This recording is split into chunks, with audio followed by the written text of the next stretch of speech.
Jouons à un petit jeu. À votre avis, combien coûte ce pull? Mauvaise réponse. Il coûte 1 900 €. Et à votre avis, ce sac-là, il coûte combien?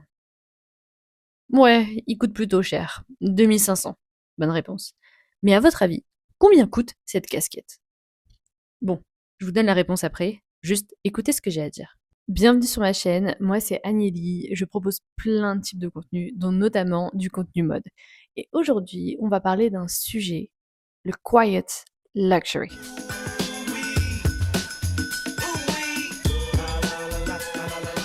Le quiet luxury, c'est une tendance mode qui souhaite abandonner les signes ostentatoires, les logos voyants et tout ce bling bling qui va avec. C'est une autre approche du luxe, un luxe qui ne crie pas et où ne se vante pas. Le quiet luxury se veut être un luxe de qualité, avec raffinement, élégance.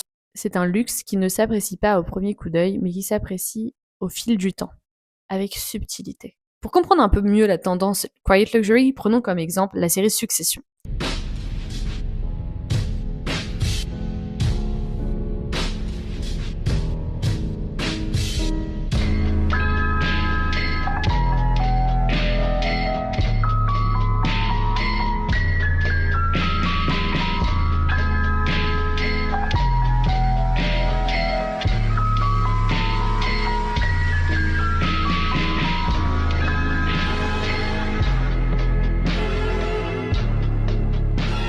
La série Succession met en scène une famille de magnats de la presse se disputant le contrôle prochain de l'entreprise familiale. On est bien loin des sitcoms classiques tels que Dynasty ou Dallas. Et pourtant, la série cartonne. Au lieu de les voir évoluer dans le luxe ostentatoire, on les suit dans une sobriété totale. Greg, don't be an asshole. You don't have principles. Can't even hug your own kids. En regardant ce qu'ils portent.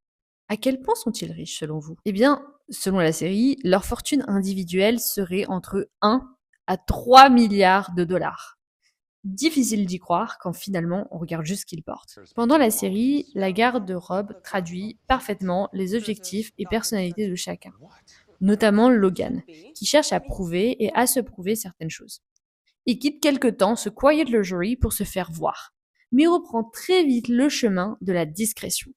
La famille Roy est donc la définition même du stale wealth. Yeah?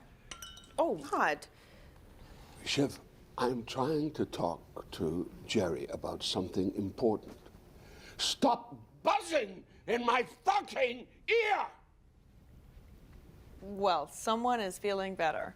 En quelque sorte, ils cherchent à masquer leur richesse, tandis que le quiet luxury, c'est montrer qu'on est riche avec subtilité. En bref, ils sont carrément à l'étape au-dessus du quiet luxury. Revenons juste 2 secondes à cette casquette. Combien coûte-t-elle désormais selon vous? Cette casquette est une Loro Piana, qui coûte en réalité 2000 $. On pourrait la confondre avec n'importe quelle casquette, je vous l'accorde. Et pourtant, cette même casquette est portée par Logan et Kendall Roy dans un épisode de la série. C'est le parfait exemple du quiet luxury. Cette casquette est l'équivalent des t-shirts sans logo que portaient les nouveaux millionnaires qui bossaient dans la tech au début des années 2000-2010. Certains affirment que si vous êtes riche, vous ne faites pas de publicité pour les marques. Vous êtes la marque. Et que ce luxe est un luxe que seule une infime partie de la population peut connaître et se permettre. En soi, vous êtes l'élite et seule l'élite comprend votre mode de vie. En abandonnant des éléments jugés trop ostentatoires, les adeptes du quiet luxury se tournent vers des pièces nobles, des coupes impeccables, des matières qui sont vouées à destiner et à ne surtout pas être de simples tendances. Le quiet luxury, c'est un luxe durable, avec justement une volonté de répondre à une nécessité écologique et environnementale. Mais c'est aussi quelque chose d'assez pratique, parce que le matin, eh bien, on évite toute cette prise de tête, ce casse-tête qu'on a à choisir nos vêtements et à essayer de rester tendance. Là, on a une facilité. Le matin, vous savez déjà ce que vous allez mettre et c'est beaucoup plus simple de choisir des vêtements qui sont déjà sur des tons neutres que des vêtements avec des monogrammes et autres logos très voyants. Tout le long de la série, on retrouve vraiment une couleur palette très très classique, mais qui fait en réalité totalement référence, eh bien, à leur mode de vie, Alors peut-être qu'au premier regard, on se dit, bon, comme on est dans un univers corporate, c'est vraiment les couleurs qui ressortent le plus quand on regarde une série comme par exemple Industrie. On a vraiment une couleur palette très industrielle, façon de parler, très corporate, très bureau, du bleu marine, du noir, quelques tons crème et clair. Et bien c'est un peu la même chose dans Succession. On a vraiment toute une couleur palette très neutre, mais qui en réalité représente et est la même couleur palette que l'on retrouve dans les tenues de Quiet Luxury. On joue constamment avec la même couleur palette et on évite les risques. On évite les logos, on évite les tenues color block, on évite les monogrammes, tout ça, c'est à bannir. Et ça, on le retrouve, vous le voyez tout simplement chez vos influenceuses, comme par exemple Sofia Richie, elle a adopté carrément le style Odd Money, mais qui en réalité désormais est du Quiet Luxury. Elle n'a plus besoin de montrer qu'elle est riche, ça se voit. Et dans Succession, la couleur palette va à la fois de la garde-robe jusqu'au mobilier.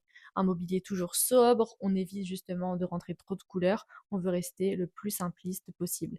Mais pour autant, le canapé, c'est pas un canapé Ikea. Il aura beau être clair, il coûte pas 1000 €. Non, non, rajoutez plusieurs zéros derrière. Avec la montée de la prise de conscience écologique et sociale, de plus en plus de gens choisissent de consommer différemment, en privilégiant la qualité et la durabilité par rapport à la quantité et la visibilité. Mais cette tendance, elle reste réservée seulement à une élite avec un pouvoir d'achat conséquent.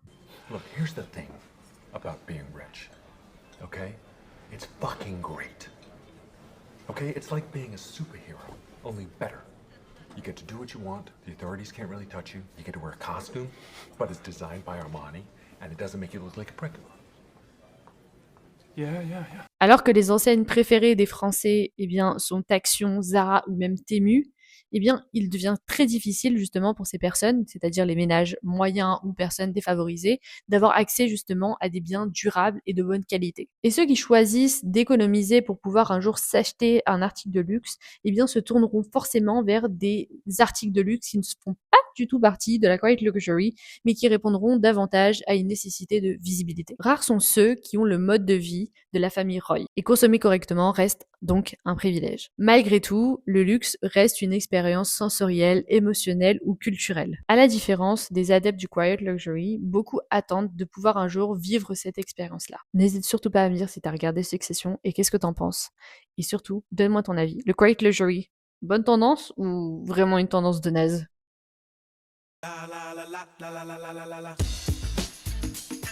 Yo, what's the deal? Ain't nothing, Paul. We just here waving and all that. Trying to get our heads right, get this money right.